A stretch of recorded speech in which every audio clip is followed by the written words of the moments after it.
Ялалтын гал тэргийг улаан үдэд дуу хууртай ухтан авлаа.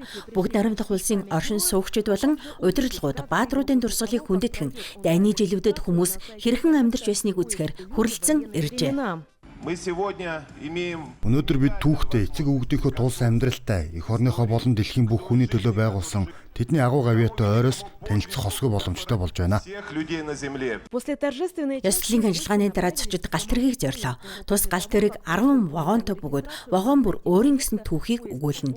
Эхний вагонд дайны өмнөх инх цагийн амьдралыг харуулжээ. Төрөл бүрийн мэрэгжилтэй хүмүүс инээмсэглэн санаа зовох зүйлгүй цагийг өнгөрүүлж байна. Дараагийн хэсгийг Брестийн цайзыг хамгаалсан дайчид болон тус цайзын хамгаалтад зориулжээ. Энд дайны эхний өдрүүдийн эмгэнэлт үйл явдлыг сэргэн харуулсан байна. Тайз засал, дуу чимээ, дөрүүд гэд бүх зүйл агуу эх орны дайны үед очсон мэт сэтгэл төрүүлнэ.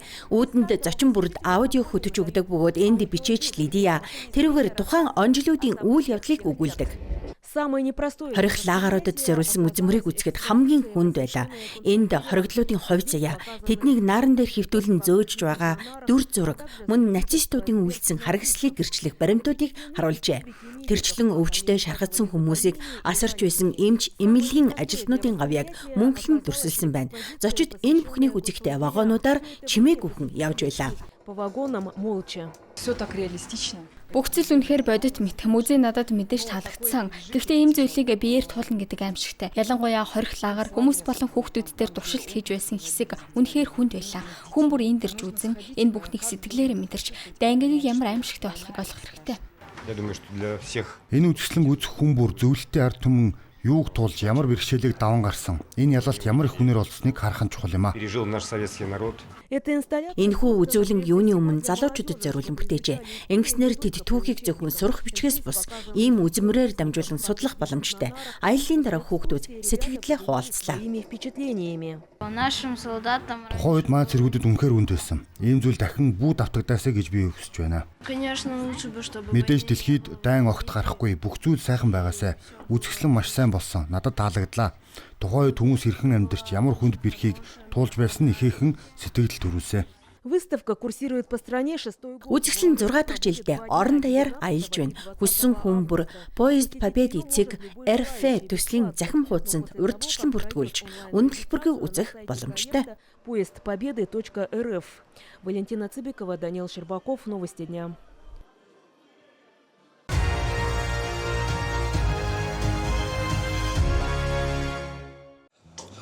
Приступить. Оттаскиваем безопасное. Аюулгүй зай толдуулна. Оттаскиваем безопасное расстояние. Положись все. Стоять. Раз, два, три. Понесли. Прямо иди. Энэ хүн цахилгаанд зохиулжээ. Цахилгааны монтёруудын даалгавар бол осолдогчийг аюултай бүсээс гаргаж биеийн байдлыг үнэлэх. Даалгавраа хэр биелүүлв? Одоохондоо мэдэхгүй байна. Бүх зүйл сайн болсон гэж найдаж байна. Тэр сэхнэ гэж найдая. Энэ даалгаврын хамгийн хүнд, хамгийн чухал зүйл юу байв? Үйлдэлүүдийг зөв дараалал гүйцэтгэх нь хамгийн хэцүү юм аа. Мөн хугацаатай учраас хурдч чухал. Скорость. На время все-таки. Өөрийнхөө хурдыг хэрхэн үнэлэх вэ? Хурд боломжтой байсан гэж бодож байна. Гэхдээ эцсийн дүнг шүүгчдэлнэ. Гэвч осолдогчийг цахилгааны самбараас холдуулах нь ажлын дөнгөж тал нь. Энийн дараа тэрэнд сэхэн амьдруулах тусламж үзүүлэх шаардлагатай. 25, 26, 27, 28, 29, 30.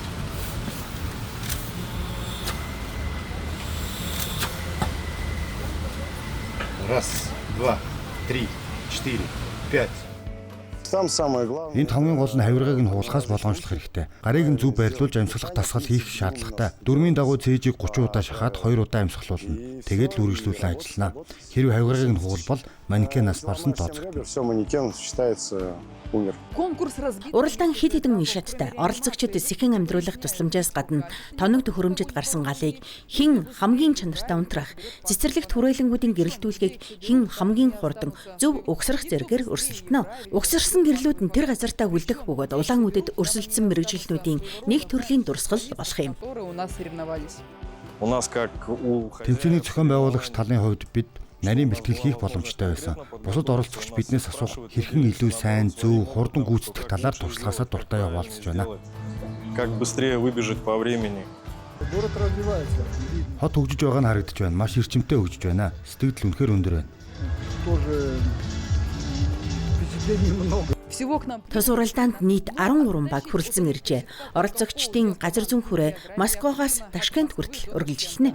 Ну и, конечно, это отдать. Улаан удахтын гэрлүүд өөрсдөө асаж унтардаггүй гэдгийг хүмүүст харуулж энэ ажлыг хийдэг мэрэгчлэнүүдэд зохих хүндэтгэлийг үзүүлэх нь чухал. Үүний цаана хүйтэн, халуун, цас, бороо, үл харгалзан үргэж ажлын байранда байж хотын гэрэлтүүлийг цаг тухайд насаадаг мэрэгжлийн асар том хамт олон бий. И городское освещение. Шилдэгүүдийн шилдэгүүд туршлага, мэдлэг, шин шийдлээ хуваалцаж, ур чадвараа харуулахаар ирсэн. Туршлага солилцох нь маш чухал, зайлшгүй хэрэгтэй. Мөн энэ мэрэгжлээр суралцж буй оюутнууд тэдний багш нар тэмцээнийг газар дээр нүзэж шилдэг арга туршлагуудтай бодитоор танилцах талаар бид ярилцсан. Эдгээр хүмүүс үнэхээр чухал ажил хийж нийтийн дэд бүтцийн хэвийн ажиллагааг хангадаг. Бид хоногийн 24 цагийн турш чухал үүрэг гүйцэтгэдэг. Учир нь орчин үеийн ертөнцид цахилгаан гэрэлгүйгээр амьдрах маш хэцүү. Свет это для нас это жизнь. Олон улсын 5 дахь удаагийн уралдаан Улаанбаатар хотын даргын удирдлагад орволж хот байгуулагдсны 360 жилийн ойд зориулагджээ. Тэмцээнийг гадна гэрэлтүүлэхийн холбоо зохион байгуулсан байна.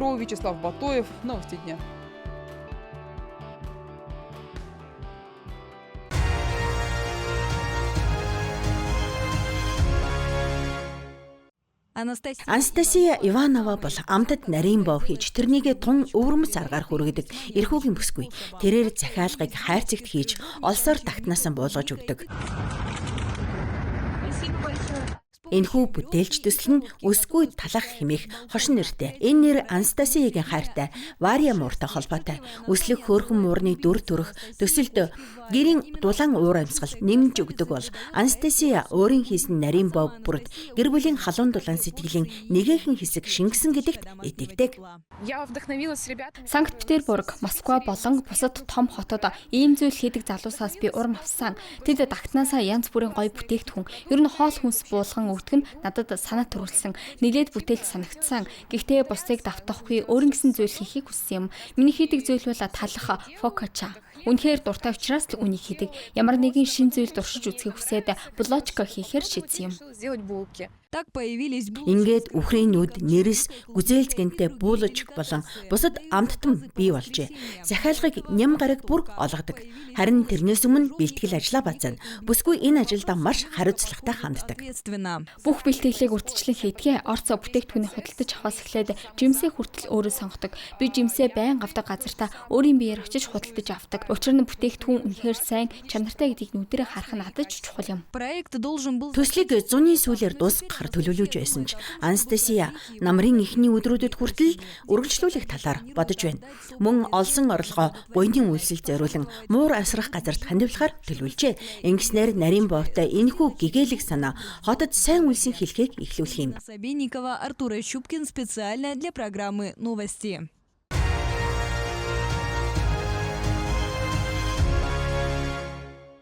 Усадьба Стребейка наладила. Лапины гудамжны 39-р байранд байрлах Стрей Бойкогийн эзлэн бүс нутгийн ач холбогдол бүхий соёлын үеийн дурсгал юм. Бараг 300 жилийн хугацаанд тус барилга 2 том төмөрт өртөн ашиглах боломжгүй болжээ. Хэдэн жилийн өмнө түүхэн дурсгалыг бүрэн сэргээн засварлах нөхцөлтэйгээр модон байшинг хувийн өмчөд шилжүүлсэн байна. Энд бас нэгэн чухал зүйл бий. Тус эзлэн сүм болон Иерусалимын оршуулгын газрын хооронд байсан булшнуудын дээр байрладаг. Тиймээс сэргээн засварлалтын чухал хэсэг нь археологийн малтлаг хийж шарлуудыг гаргах ажил юм. Энэ ажил өнгөрсөн оноос үргэлжилж байна. Если судить 18 дугаар зууны сүүл 19 дугаар зууны эхний хагасын төлөвлөгөөнүүдээс үзвэл энэ газарт 19 дугаар зууны 40-с 60-аад оноос барилга барьж эхэлсэн байна. Харин оршуулган газар 18 дугаар зууны сүүл 19 дугаар зууны эхээр үйл ажиллагаагаа зогсоожээ. Энэ нутаг дэвсгэр удаан хугацаанд эзгүй байсны эцэст Аажуур Орос улсны хороол болон барилгагдсан байна.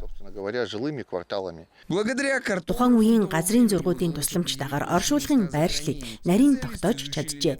Мэргэжилтнүүд Бикемский, Кротов нарын он дарааллын бичгийг судалснаар оршуулгын газрын хил хязгаарыг тодорхойлсон байна.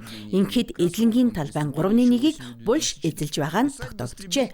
Малтлагын ажил 2025 оны намар эхэлсэн бөгөөд одоогоор 15 оршуулга, 11 булш илрүүлээд байна. и 11 могил. Археологчид ийм төрлийн ажил явуулах эрх олгосон тусгай зөвшөөрөл авч шинэ дурсгал илрүүлсэн тохиолдолд төрийн байгууллагад заавал мэдэгддэг. Ингэснээр тухайн дурсгалыг бүртгэлд авч шинээр илэрсэн соёлын өвийн жагсаалтад оруулна. Характерная Тухайн үеийн оршуулгын нэг онцлог нь энгийн иргэдэг загалмайг өргөмжлөх сүмийн дахлын ширээр толгойг нь харуулan оршуулдаг байжээ. Харин сүмийн он дараалын бичигт үгэлснээр лам хувиргууд болон хүүхдүүдийг эсрэг чиглэлд буюу сүсэгтэн олондоо нүүрээрээ харсан байхаар оршуулдаг байсан байна. Эдлэнгийн нутаг дэвсгэрт олон жилийн турш нойрсож байгаа бүх шарилыг Александровскийн оршуулгын газарт дахин нутаглуулна. Александровском кладбище. Энд хоёр чиглэлээр ажиллаж байна. Нэг нь археологийн ажил, нөгөө нь барилгатай холбоотой ажил юм. Соёлын өвийн дурсгалыг хадгалан хамгаалах ажлын хүрээнд төслийн баримт бичгийг боловсруулсан. Энд археологийн дурсгал байгаа учраас түүний бүрэн бүтэн байдлыг хангах тусгай хэсгийг төсөл багтаасан. Манай алба уг хэсгийг хянан үзэж улсын магадлан шинжилгээ хийлгэсний дараа зөвшөөрсөн. Работу выполняют. Ажлыг газар өмчлөгчийн хөрөнгөөр гүйцэтгэж байна. Энийг дуусгасны дараа сэргээн засварлалтын дараагийн үе шат эхэлнэ. Төрийн байгууллагын хяналт дор Стребойкогийн эдлэнг дүнз бүрээрэн сэргэн түүхэн төрхийн бүрэн буцаан бүтээнэ. Александр Гаврилов специально для программы «Новости».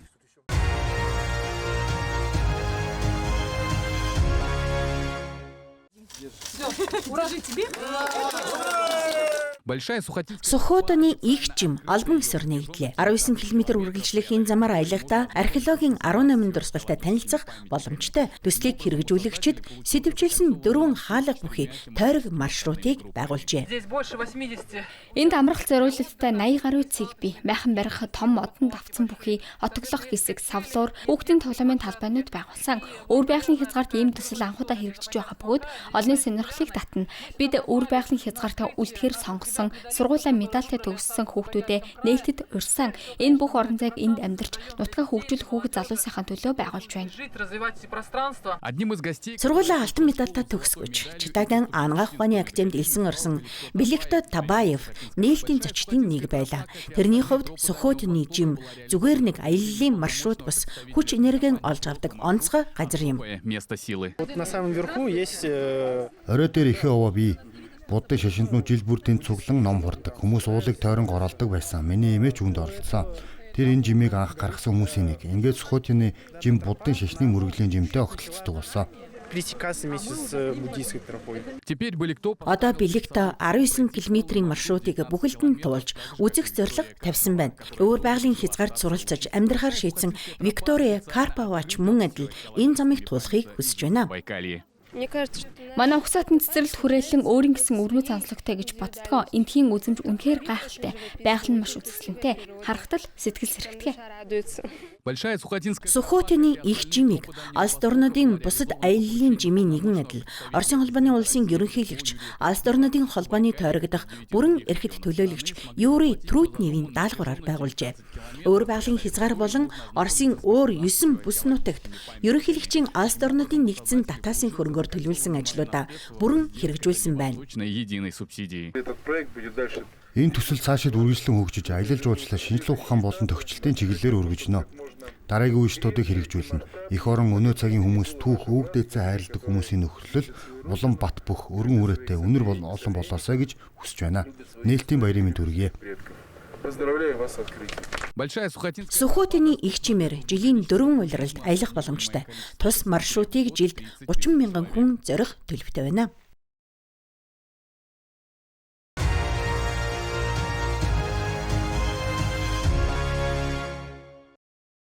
Роботууд хөл бөмбөг тоглож байна. Роботууд тулалдаж байна. Роботууд ширээний тенсээр өрсөлдөж байна. Гэхдээ энэ бол үзэгчдэд зориулсан шоу биш. Тэмцээн бүр бодит амьдралд хэрэг болох чадваруудыг шалгадаг. Эдгээр хүн дүрст робот хөгжмийн зэмсэг тоглохдоо 5 хуруут манипулятор ашиглаж байна. Ингэснээр үе мөчний уян хатан байдал болон чавхтас товчлуурыг дарах хүч, наривчлалыг шалгана. Харин хөл бөмбөгийн талбайд роботууд нөхцөл байдлыг шуурхаа үнэлэн биеийн хөдөлгөөнийг хянахын зэрэгцээ бусад тоглогчдод үйлдэлээ уялдуулах ёстой. Энэ жил Бразил улс бүр үндэсний шигшээ бага авчирчээ. Бид бүх хүчээр ажиллаж байна. Хэрэв Бразилийн хөлбөмбөгчдтэй адилхан амжилт үзүүлж чадвал манай роботууд ч өндөр үр дүнд хүрнэ гэж бодож байна. Теннисний талбайд роботууд асар хурдтай бөмбөгийг хянаж, хиймэл оюун ухааны тусламжтайгаар хормын төдийд шийдвэр гаргана. Тулаанч роботууд яагаад болохгүй гэж тэрээр хүч чадал, тэнцвэр болон тулааны өндөр ур чадвараа харуулж байна. Гэхдээ боломж үүгээр хязгаарлагдахгүй. Хятадын робот техникийн салбарын шинэ үеийн залуу мэргэжилтнүүд илүү том зорилго өөртөлжээ. Бид залуу байгаач технологи маань хэдийн найдвартай болсон. Би хиймэл оюуны босоо хэрэглээ гэж нэрлэдэг мэргэжлийн тодорхой нэг салбарын тусгай даалгаврыг шийдвэрлэхэд зориулсан програмуудыг судалдахыг хүсэж байна. Хиймэл оюун ухааныг илүү олон техник төхөөрөмжтэй нэгтгэж, практик болон арилжааны илүү их үн цэн бүтээнэ гэж найдаж байна. Бид гарааны бизнес байгуулах зорилготой 70 робот бүтээж байгаа баг юм а. Энэхүү наадам робот техникийн ханган нийлүүлэлтийн бүхий л сүлжээний оролцогчдыг нэгтгэж байна. Оптик төхөөрөмж, мэдрэгч, кабель тэрч бүхэл роботын их бие үйлдвэрлэдэг олон эд ангийн үйлдвэрлэгчийн тэмцээний ачаар ирээдүйн төслүүдэд зориулсан илүү тодорхой техникийн даалгавартай болж байна. Тэмцээний нээлтийн үеэр роботууд 100 метрийн гүйлт болон байрнаас өндрийн харайлтын дэлхийн дээд амжилтыг хэдийн шинжилжээ. Гэхдээ гол зорилго нь машин хүнийг давж байгааг харуулах төдий биш. Харин технологийн боломжийн хэл хязгаарыг тэлж хүн дүрст роботуудыг эндэр алга ташилтгүй өдөр тутмын жирийн нөхцөлд шаардлагатай ажлуудыг гүйцэтгэдэг болгоход орших юм.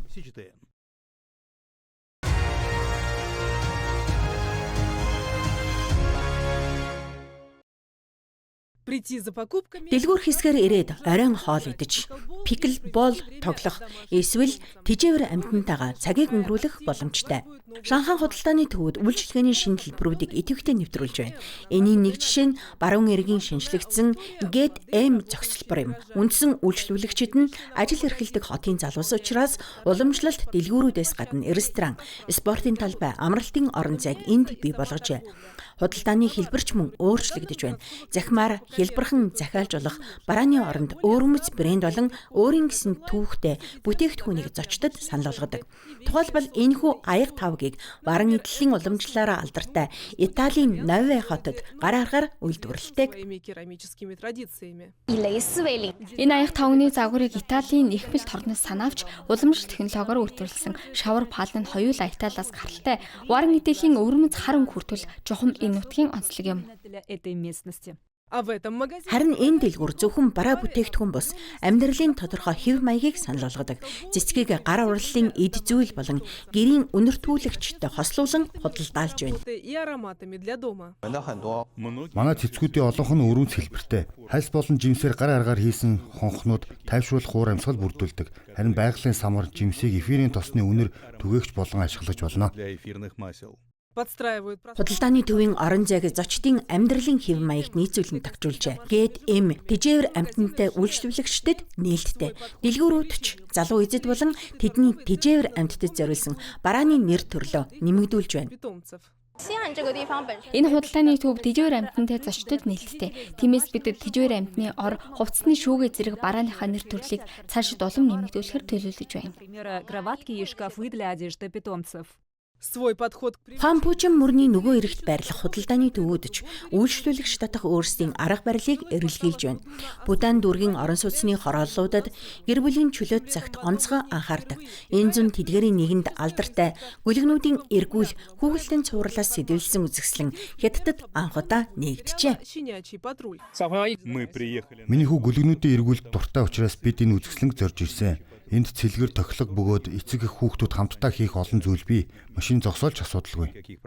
Худалдааны төв Жанжан шинжил ухааны хотгонд байрладаг учраас зугаа цэнгэлийн хөтөлбөрийг боловсролын агуулгаар bijүүлсэн байна. Зарим сэдвчилсэн хэсэгт үлэг гөрвлийн тухай мэдээлэл байршуулсан. Ингэснээр хүүхдүүд тоглож байхдаа тэдний талаар шин зүйл мэдэж авна. Бөмбөлөгтэй байсан 105 орчим шод үрүүлжин метр талбайтай бөгөөд 30 хүүхэд нэгэн зэрэг тоглох боломжтой. Харин үзэсгэлэнгийн нийт талбай 600 орчим шод үрүүлжин метр юм а.